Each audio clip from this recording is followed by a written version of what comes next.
أعوذ بالله من الشيطان الرجيم بسم الله الرحمن الرحيم قال الله إني منزلها عليكم فمن يكفر بعد منكم فإني أعذبه عذابا لا أعذبه أحدا من العالمين۔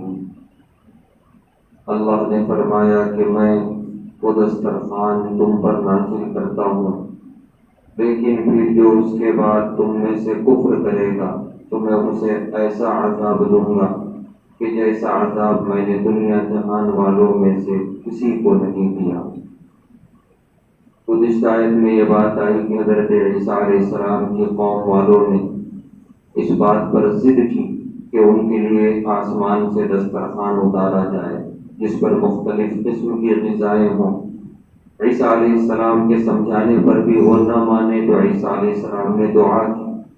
اس دعا کے جواب میں اللہ نے یہ خطاب کیا عیسیٰ علیہ السلام سے کہ اے عیسیٰ علیہ السلام، بے شک میں وہ دسترخوان اتار دوں گا، لیکن اس کے بعد اگر ان میں سے کوئی بھی کفر کرے گا تو پھر میں وہ عذاب دوں گا جو میں نے دنیا میں کسی کو عذاب نہیں دیا۔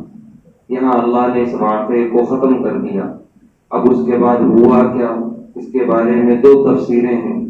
ایک تفسیر یہ کی گئی ہے کہ اللہ تعالیٰ نے وہ عذاب اتارا، دسترخوان اتارنے کے بعد انہوں نے کفر کیا تو اللہ نے عذاب نازل کیا، اور وہ عذاب یہ تھا کہ ان کی شکلوں کو اللہ نے بد جانور کی شکلوں میں بدل دیا، انسان سے انہیں خنزیر بنا دیا۔ یہ دنیاوی عذاب تھا، اور آخرت کا عذاب جو ہوگا وہ الگ ہے۔ دوسری رائے حضرت عبداللہ ابن عباس رضی اللہ تعالیٰ عنہما کی یہ ہے جو صحیح ہے، کہتے ہیں علماء کہ اللہ تعالیٰ نے جب یہ وعید نازل کی تو عیسیٰ علیہ السلام کی قوم والے ڈر گئے اور وہ پیچھے ہٹ گئے اور انہوں نے اپنے اس مطالبے کو واپس دے دیا کہ اتنا سخت عذاب اللہ کی طرف سے ہوگا تو بہتر یہ ہے کہ ہم اپنے مطالبے کو واپس دے دیں۔